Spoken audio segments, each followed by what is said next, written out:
You are listening to the Motherhood Unstressed podcast, and I'm your host, Liz Carlisle. Welcome back. Welcome to a fresh week. Happy Monday. I'm so glad that you're here and that we are spending this time together, and I'm especially thrilled to share the work of my guest with you today. Her name is Leah Carey, and she is the host of the Good Girls Talk About Sex podcast. So you know this conversation is going to be all about sex. So if you are listening to this with kids in the car or around, you might want to wait till later to do that. Just giving you a little warning. This is going to be all about sex and how to have a better sex life, even how to have a better sex life with yourself. And my guest here has an incredible story. I get pitches all the time for guests to come on the show, and hers really struck me because she was someone who really didn't have any kind of sexual wherewithal, and she's very honest and upfront with that. She had a very difficult childhood with, an abusive father who was an alcoholic, and, it wasn't until she was in her 40s that she decided that her happiness and her sexual happiness was a priority in her life. And so she kind of has an eat, pray, love journey, which I'm not going to tell you or get too much into, but it's fascinating and so, so good.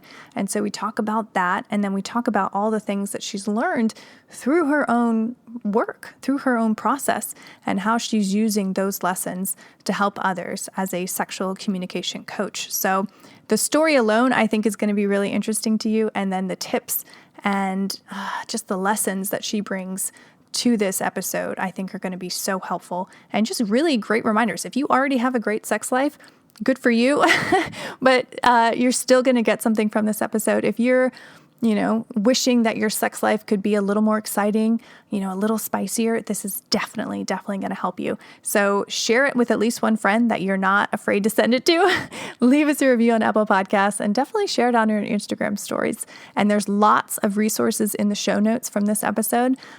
You're definitely going to want to go click on those and check those out because they are very helpful and very intriguing. Enjoy the episode with Leah Carey. This episode is sponsored by Leaner Creamer. At Leaner Creamer, they believe in starting your day off healthy and lean with a cup of coffee, and their creamer is the best way to begin a new healthy chapter. Leaner Creamer is a realization that there is such a thing as a healthy, guilt-free coffee creamer.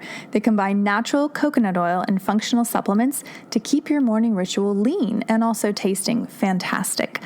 Their creamer is perfect for anybody with dietary restrictions or just trying to start a cleaner, healthier lifestyle. Hello, my life after vacation. It's been tough. Their creamer is gluten-free, sugar-free, lactose-free, and contains natural supplements. And they're the only all-natural powder creamer on the market. So not only does it taste creamy and flavorful, but it also doesn't leave you feeling guilty afterwards. It's paleo and keto diet friendly, making it the perfect addition to any fitness and wellness routine. And if you use the code MOTHER15, you can save on all products at leanercreamer.com. Hello, Leah. Welcome to the show. I'm so glad that you're here. I'm excited to talk about this topic. Always. We're talking about sex today. Before we dive into the meat of the interview, why don't you give our listener a little bit of background about you and how you even got into doing this work? Sure. Well, first of all, thank you for having me on. So I am a sex educator, but I came to that work fairly recently because I spent the first 40 plus years of my life pretty sexually repressed. I grew up in a home where sexuality was really, really confusing.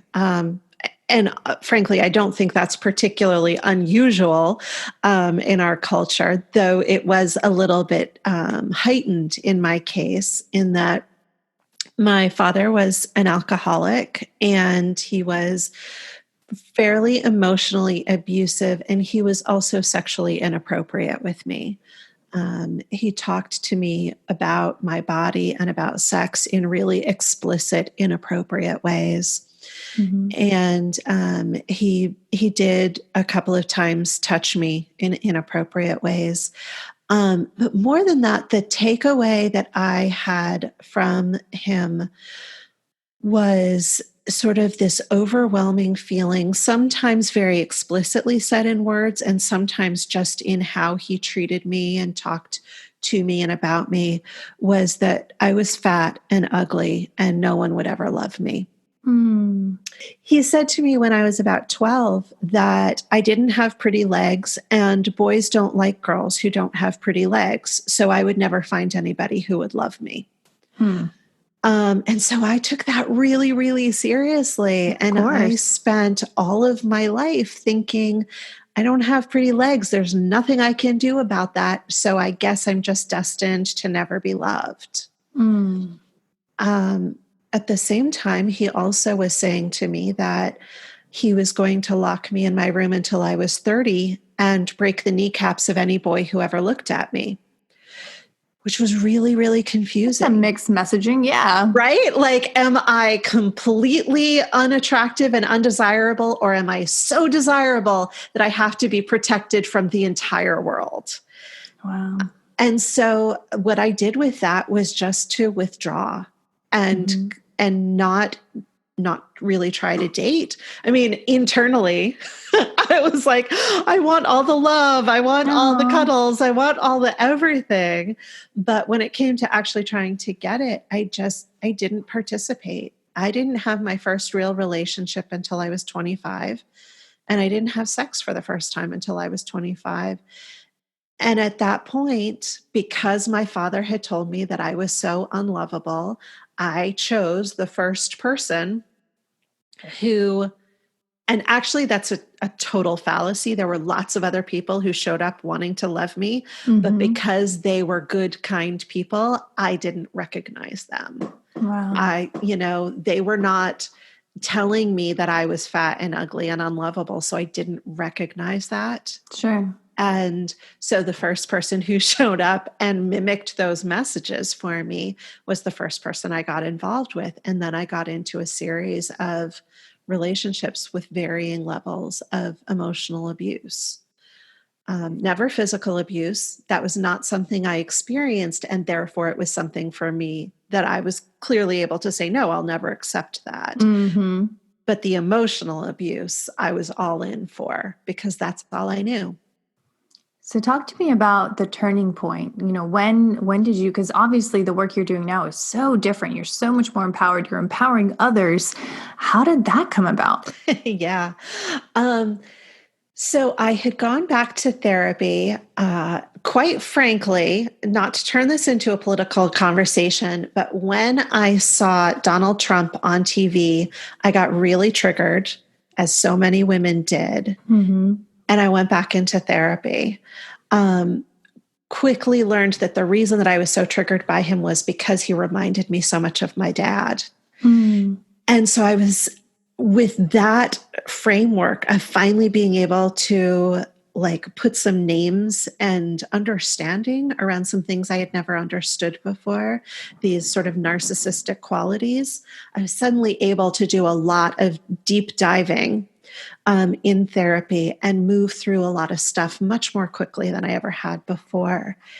And part of that was me finally saying to my therapist, when I have sex, I don't have sexual sensation. Mm. And she was brilliant. Her response was, well, that's not my area of expertise. Thank God. I'm really, really grateful that she didn't try to wade into waters that were not her expertise. Yeah. But what she did was give me permission. She basically said, I have faith in you to explore this and to find some healing. And it was the first time that I ever sort of took in the message that maybe I wasn't broken. Maybe I wasn't the problem. Maybe there was healing available to me. And then I went on this sort of incredible healing journey at age 42 around sexuality and my relationship with my body. Now, didn't you take an actual journey? Like you traveled and I did. So how did that, where did you go? It kind of sounds like an eat, pray, love kind of story where you're really coming into your own. So where did you go? What did you do? Yeah. So my mom had passed away. She and I were very, very close. And once she was gone, there was not a good reason for me to stay in northern New Hampshire, which is where I had been and where I'd grown up. And so I took some of the money that I got from selling her house and decided to go on an extended solo road trip around the country. I didn't have a particular destination. I just knew that I wanted to find the next place that I was going to live. And like, that was what I told myself. Yeah. What actually ended up happening was I was just sort of I was following my nose. I would get up each morning and say, okay, I think that today I want to go here, or I want to see this thing, or gosh, I'm really tired. I want to spend a couple of days holed up in a hotel room watching TV. But what I did was really go on this intensive sexual exploration. So when I got to New York City, and you can find anything in New York, I had reached out to some friends and said, I really want to explore this idea of sexual healing, and I have absolutely no idea how to go about it. Do you have any suggestions? Like, what are the kinds of things that I could try? And one of my friends had written back and said, look up tantric massage or yoni massage, yoni being the Eastern word for vagina. And that sounded really terrifying, but I was also like, well, I'm doing all of the things, so let me try this. And so, yeah, while I was in New York, I did a search for tantric massage, and that took me into the sex worker space. I ended up on, this was before Craigslist Personals was taken down, and before some of the crackdowns happened online in the last couple of years. But I was on sort of boards that where sex workers promoted themselves, because even though this is a healing art, because it's dealing with sexual energy, that qualifies these people as sex workers, and there are not other places where they can promote themselves. Right. So I suddenly had a lot of exposure to the sex worker community, and I've now become a really kind of passionate advocate for sex workers because I received so much healing through their work. But so I found this woman in New York, and I had a session with her. And, I went in saying, I don't have sexual sensation. I don't understand what's wrong with me. Why am I so broken? And she did a session. It was a 3-hour session. It was extremely intense. I was extremely scared when I walked in, but she was so gentle and kind and loving. And at the end of the session, she sat me down and she said, let's talk for a few minutes. And she said, there's nothing wrong with you. You're not broken. And those were the 3 words, you're not broken, that opened the door for me. And what I learned through that work with her, and I only did one session with her, but what I learned was the reason that I wasn't having sensation was that I had never relaxed during sex. I had never felt safe enough to just relax. And that's where the sensation is. And so after I heard that you're not broken, you just have some work to do around learning how to feel. I started going, and I went on to Craigslist Personals, and as I was traveling, and I went on dating apps, and I started allowing myself to consider the possibility that maybe I was attractive enough for people to want to engage with me. That was a massive shift for me. And then to actually have those experiences where over and over and over, I heard from people who were utterly unrelated to each other in lots of different parts of the country. I heard the same messages over and over again. Your skin is so soft. I love your curly hair. You've got an amazing ass. I love kissing you. I just heard those same messages over and over from different people. And, there's this idea that, well, in order for somebody else to love you, you have to love yourself first. Mm-hmm. I think there's some truth to that, but I also think there's some fallacy to that. Those of us who were not properly mirrored as children, we didn't get the basic structure of how to do that for ourselves. Sure. And I needed some other people to give me that messaging that I never heard. Obviously, it would have been inappropriate for my father to say to me those things. Right. But like at an age appropriate level, I didn't get that proper mirroring. And so to get that as an adult was really paramount for me to begin shifting my experience of my own sexuality and my relationship with myself and my body. That's so incredible. And what a journey. I mean, I think 99% of the population who might have had a similar upbringing would never go out on a journey like that, put themselves out there, get on these sites and do the work. I mean, it really is work and to be in that space and to be open to that. I think that's so beautiful and brave. And I'm just in awe of you right now. Thank you. Well, you're right. It is work. And I don't ever want to tell my story and have somebody hear it and be like, oh my God, you mean I have to go do that in order to have some healing? No, yes, you don't. No. Like I am the kind of person who, when I get ready to do something, I go all in, all in. But there are other ways to go about this work. Absolutely. And you don't have to jump off the cliff in order to do it.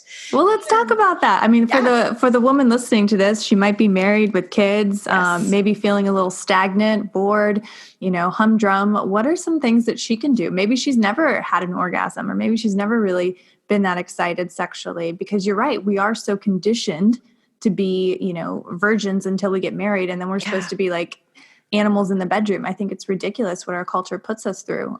So talk about some ways that she can kind of wake up that energy within her. Absolutely. So the first thing is, I think it's really, really important to recognize how we were socialized. So those of us who grew up in little girl bodies and were socialized as little girls, and these are going to be broad generalizations, but primarily we learned to put on a pretty dress and not get it dirty. We learned to take care of the people around us before we took care of ourselves. Little girls are given dolls and told to mother them from the time that they are wee little girls. When it comes to clearing the table and doing the dishes, that is often done by the little girls with their moms. So they're being taught, just not necessarily through words, but just through what are we absorbing through the culture? We are learning to take care of everyone else first before we take care of our own needs, if our own needs ever even become a question. So and I don't ever want someone to hear this and be like, well, men get all the good stuff, because it's not true. People who were socialized as little boys learned that they had to fix every problem, that they had to have all of the answers, and that they needed to never ask. It's a joke that men never ask for directions, but literally they have been socialized to not ask questions. Mm-hmm. They're just supposed to know. So imagine these two people coming into a bedroom together. There's the one who is taught, has been taught to not look after her own needs, to only take care of her partner. And there's one who has been taught to never ask questions and always get it right. Right.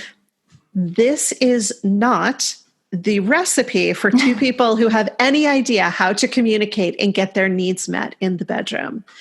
And you might hear that and be like, oh, well, then it must be so much easier for same-sex couples. Not in the least. I'm so glad you just said that. Because then you have two people who have grown up in the same messaging, playing out the same stories. So like nobody gets off easy in this particular scenario. Literally. Exactly. So the first thing that we have to learn, and now I'm going to go back to just addressing women. We need to learn, first of all, to ask ourselves, what is it that I want? You know, so often moms come to me and say, I wish my partner would touch me differently. I don't get excited by the way he touches me. And I say, okay, great. Like, this is exciting, juicy stuff. So how do you want him to touch you? And they get the deer in the headlights look. And they're like, oh, I never thought about that. I just know that I don't like what he's doing. So the first question is, well, what do you want? What excites you? And then once we've identified that, then we can address, how do you communicate that to your partner in a way that allows your partner to give it to you? So that's like two really big topics. Yeah. So the first half, it's astonishing how few of us have ever thought about what we actually want in the bedroom. Or if we have thought about it, we've sort of been ashamed of thinking about it. Because like, oh, I'm supposed to be a good girl, or I'm the sort of quintessential soccer mom. So I'm not supposed to think about, being restrained in bed. Like, that's not something that a nice girl does. But if that's what turns you on, it's really okay. That you would be amazed at how many nice moms are doing things in the bedroom that don't fit your idea of what a nice mom does. So if there are people who are listening who are thinking, how do I even begin thinking about what I want? There are some really sort of easy ways to ease yourself into this. The first is to think about if you have sexual dreams, and not everybody does. So if you don't, you're not broken. There's nothing wrong with you. But if you have sexy dreams, what do you dream about?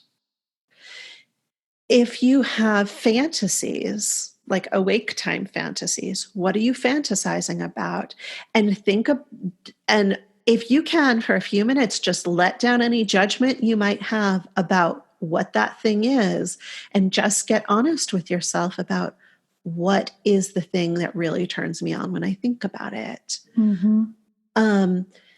Then if neither of those things hit for you, and that's fine if they don't, the next thing I suggest is to start thinking about, when you're watching TV or movies, what are the things that get you kind of turned on when you see them?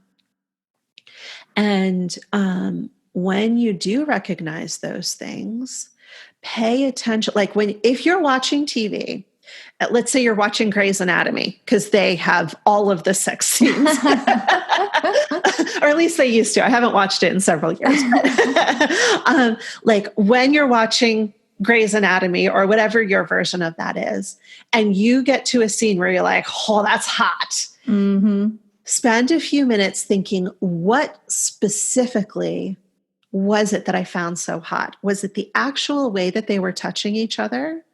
Was it the fact that they were, in a supply closet and there was like that element of being found out? Was it the way that they were speaking to each other? Was it the words they were using? The way that they were looking at each other? Was it that he had a cowboy hat and cowboy boots on. Like all of those things can be turn-ons. It's not just the specific act. It's like the entire energy of the act, and what specific piece of it is the thing that gets you excited. So that's a visual way to go about it. For people who really like words, I would suggest going to books, going to erotica. You can, in your local bookstore, you can find, well, depending on where you live, you can find compilations of women's erotica. I would definitely suggest that you stick to ones that are labeled women's erotica. Unless they're specifically labeled lesbian, they're going to still be male-female interactions in them, but they're written from a woman's point of view and not from the male gaze, the way that men get turned on. Right. They're written around the way women get turned on because they are very different. So start looking at some of those compilations. So you get a whole bunch of stories all in one, and you can see lots of different things and taste lots of different things. If you don't want to have a physical book sitting around your house, if that's like still too scary, that's okay. There's a website called Literotica, Literotica, literotica.com. There are some explicit ads on the pages that you will see, but you can go to the stories. And within that, there are all sorts of categories, and you can search by tags. So if you're like, I'm kind of curious about spanking, but I'm not sure how I feel about it, do a search for spanking and then read some of those stories and see if they are titillating for you. And that's like a great way to try out lots of different things. That website, Literotica, is all user submitted. So some of them are amazing and some of them are just so terribly written. So depending on your like tolerance for bad writing, don't judge the actual sexual act by the writing. I love it. It's all for research. It's all exactly good. What are your thoughts on watching porn? If that is something that you're interested in, I know that there are a lot of people who have really heightened reactions to porn, either positive or negative. So if it's something that really is upsetting to you or scary to you, don't go there. There's no reason to force yourself. If it's something that is of interest to you, absolutely. Again, I highly recommend that you do start looking for female-centric. It's often made by women, for women. Again, you can find plenty of heterosexual interaction if that's what you're looking for, but it doesn't have, in traditional porn, there's sort of the pizza guy comes to the door.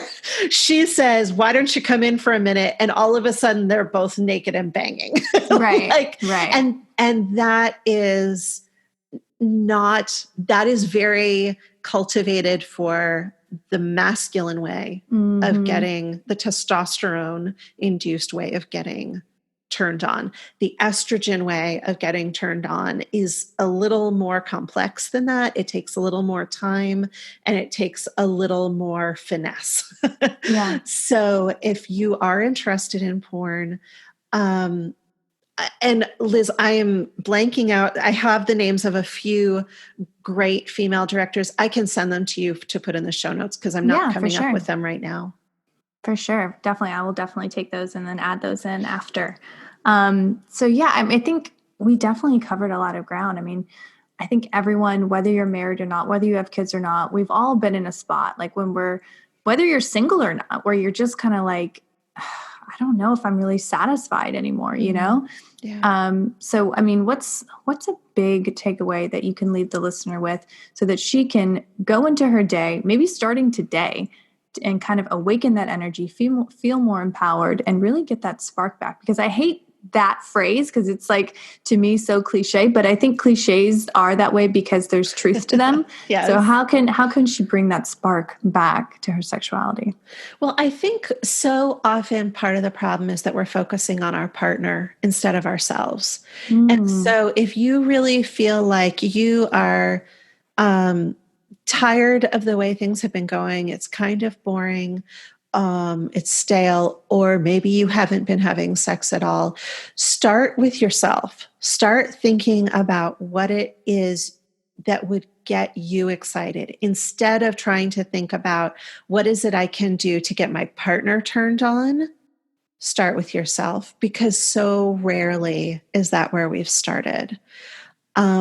Also, I think it's really important to address quickly that if you are still in that phase of life where your body, you have, newborns or toddlers, where your body is still being used as a feeding station at a jungle gym, there is nothing wrong with you if you have a lowered sex drive. All of your energy is being put out to your little ones. And then you have a partner coming to you and being like, I want all of that energy that used to be given to me. And it's like, you have a finite amount of energy. There's nothing wrong with you if you're like, I can't do it all. In that situation, what I highly recommend is to start thinking about flipping the script. It's not that your partner wants to have sex and therefore you have to take care of them too, which is how it is often thought about. Like, oh my God, I have a baby and a toddler and my husband is acting like a child too who wants my attention. Like that's something that I hear. Start thinking about it as, if you're giving all of your attention out to your children, you need someone to fill your tank. And you can have sexual interaction with your partner in a way that helps you to fill your tank, where you are the recipient of the touch rather than always the one who is giving over your body to your partner's pleasure. I love that reframing. I love that so much. Yeah, I think it's really important, and it helps to relieve this idea that I'm broken because I've had kids and now I have no libido, which is such a common story that I hear. Oh my God, yeah. And think about too, like, I know a lot of women who, when they have their first children, there's a lot of infidelity on the husband's part because he's not getting, quote unquote, what he needs at home. And there's this new baby and it's flipping everything upside down. And so he goes off, and that just causes like this compounding of issues. So yeah, I mean, I think that kind of reframing really does empower the mother to be, like you said, the recipient of that love, that attention, to fill her own tank. But what would you say to the woman who's like, I'm tired of being touched all day. Like, I don't want to be touched. How can she still get what she needs? So there is something, a basic human touch need, and everyone's touch need is going to be slightly different. If you think about when we're babies, we require a certain amount of touch, and babies who don't get that amount of touch go into a condition called failure to thrive. And then we become toddlers and larger children, and then eventually adults, and that whole idea goes out the window. Like, we totally forget, but that touch need never goes away. There is a minimal touch need, which is like, I need this much touch in order to feel like I'm a functional human being. But there's also a maximal human touch need. Like, I have had this much touch and I am now done. Yeah. And that's what happens, especially to moms of toddlers, whose bodies are being used as a jungle gym. Yeah. They reach their maximal touch need and they're like, I'm out. I'm done. It's like 11 a.m. They're done. Yeah. And again, it's really, really okay to recognize that and to admit it to yourself. I would still start thinking about part of the reason that touch feels so overwhelming is because you are being so much of your energy is being required to go out. Mm-hmm. If you feel like I just don't want any more touch at all, that's okay. There's nothing wrong with that. But if you hear this and you're like, ooh, that's interesting. I have given out as much touch as I can handle, but I want to take in some loving, nurturing touch that is not sexual. That is, I think, a place where a lot of women do want more touch. They just don't quite know how to ask for it because we in this culture have not gotten a really good lesson on the fact that there is a distinction between sensual, intimate touch and sexual touch. And so if we sit down to cuddle with our partner, we assume that immediately at some point it's going to turn into sex, and we don't want the sex, so we don't ask for the cuddling. And so I actually, if it's okay with you, Liz, I have something that I can offer to your listeners. Yes. An exercise. It's on my website. So leahcarey.com/3-minute game. And it's a way for you to start playing with this idea of how can I ask for the touch that I want without it turning into sex? I can ask for exactly the touch that I want and get it, and only that. And then, so the game is that you lay down and your partner says to you, how would you like me to touch you for 3 minutes? And you get to tell them. And then they do that and only that for 3 minutes. And then you switch positions and you say to them, how would you like me to touch you for 3 minutes? And the beauty of that piece is that all of the pressure is taken off because they're giving you really specific instructions. You don't have to guess. You don't have to try to keep it interesting. You're just doing exactly what they ask for. Oh my God, I love it. Mm-hmm. It's amazing. And it's not a one-time thing. You can do it as often as you want. I love that. No, and it's like we talked earlier about communication and really knowing how you want to be touched. I mean, that makes you have to decide right there in that moment, and maybe you'll find out that you really like your feet touched and you never really knew that. Right, exactly.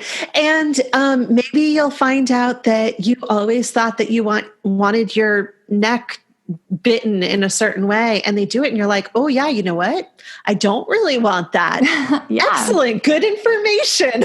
Yeah. And again, talking about changing things up and making things different, that is totally different than, your normal Tuesday night, having a structured game like that. That's brilliant. I love it. Yeah, it's awesome. So yeah, come download that. I've got specific instructions for you so that you can do that with your partner. Hopefully introduce it to them in a way that feels welcoming as opposed to scary. And yeah, start exploring some different ways of touching each other so that it is more nurturing, so that it is more fulfilling and less now we have to go have Tuesday night sex. No, for real. And I'm so glad that you said that, because that, I think, is one of the main issues with married women and men. It's well, if I do this, then we're absolutely going to be having sex, and I don't want to have to go through that whole rigmarole. And so you just avoid all physical contact, and that kills a relationship. I feel like touch is everything in a partnership, in a relationship. I'll notice my husband, if I'm not being affectionate enough with him, he's a great communicator. He will tell me, and I'm like, oh crap, it wasn't even on my radar. And I think that so many couples are experiencing this. Yeah, I hear so frequently. There is this idea in our culture that men want more sex and women don't want sex. And I will tell you from the conversations that I have that is an absolute fallacy. Mm-hmm. There are individuals for whom that is true, but the vast majority of women who I speak to who are in this situation where the sex life isn't what they want it to be, the vast majority of them say to me, I want to have more sex. I just need it to be different. And I don't know how, because my husband, you know, we have a quick cuddle and then he goes straight for the boobs and the bang. That's not what I want. That's not what I need. And so I don't have sex at all, but I want more sex. I just need it to be more connected. I need it to be more nurturing. I need to feel like we are actually present in the same space together. And if I could get up on my soapbox for just a moment, what I believe the issue is that as little girls, we were given a large vocabulary of touch. We, probably, again, broad generalizations, but we cuddled with our mom. We sat on our dad's lap. We got hair stroking from our grandmother or whatever it was in your family. And then we went to sleepovers and we did each other's hair and we did each other's nails and we gave each other massages. Like, we have this entire vocabulary of intimate, non-sexual touch. People who were socialized as little boys around it, and in every family it's a little different, but somewhere between the ages of like 6 and 11, little boys stop being touched by their family. And by the age of like 10, they stop touching their friends because they start getting the message that that's gay. And so the only outlet that they have for non-sexual touch is sports. Is very aggressive energy, which means that while as those of us who are socialized as little girls have this entire vocabulary of touch, people who are socialized as little boys have sex and sports. Wow. Aggressiveness or, love. There's nothing in between for them. So they have no vocabulary for cuddling that doesn't lead to sex. That's just never been taught to them. I think you're right. I think you're absolutely right. So it is as frustrating as this might be for those people who are already dealing with like the mental load and all of that goes with motherhood. Like, here's another bit. We have to educate our male partners. We have to help them to develop this vocabulary around intimate, non-sexual touch. And the first step to that is recognizing that it's even a thing. Yeah. Yeah, that's so true. And I think any woman, any mother listening to this who has little boys, I have 2 little boys, like, I'm going to make more of a concerted effort to cuddle with them and stroke their hair and do all of those like non-sexual but intimate touch that they need. They're human beings. Like, they need that love. Oh, exactly. So good. So good. Going back to that idea of the touch need. Little boys have it just as much as little girls do. We just don't give them the same outlet for it. Yeah. And I feel like if you do that, they're not going to be flying off the handle. They're going to ask for help. They're going to ask questions. And it's not, I don't think, feminizing them in any way. It's just making them a whole person. Right. Yeah. I mean, if you buy into this idea of toxic masculinity, which I do, part of that is the idea that any kind of touch is somehow feminizing. Right. And that is so dangerous because every one of us has a touch need, men included. Yeah, absolutely. Absolutely. Okay. So we are at the point of the interview where I ask you some rapid fire questions. Yes. Okay. Number 1, sexuality is. Sexuality is exciting. It is an inherent part of who we are, and everybody's is going to be a little different. Like, some people are asexual, and that's fine. That is still a sexuality. Like, that is still a way of interacting with yourself, and it is entirely appropriate. So yeah, sexuality is something to be explored. How about that? I love it. Okay, a word to describe your life thus far. ever changing. I like that. And lastly, what's something that you've learned in life that you wish someone would have told you earlier on? It's so hard. I knew you were going to ask that question, and I've been thinking about it because I think earlier on, if somebody had said these things to me, I wouldn't have been able to hear them. But I wish that I would have been able to take in the message that there was nothing wrong with me. I wasn't broken, because I spent so much of my life wandering around, wondering what was wrong with me, and not seeing the love that was available to me. Well, luckily for everyone that you're helping and yourself, that time has passed. I guess. Okay, so where can our listener find you online, listen to your podcast, Instagram, social, all the things? So please come listen to Good Girls Talk About Sex. That's my podcast where I do deep dive interviews with women about their sexuality. It's not expert interviews. It's just women talking about their sex lives. And it's really, really fun. So that's Good Girls Talk About Sex. My website is leahcarey.com, LeahCarey.com.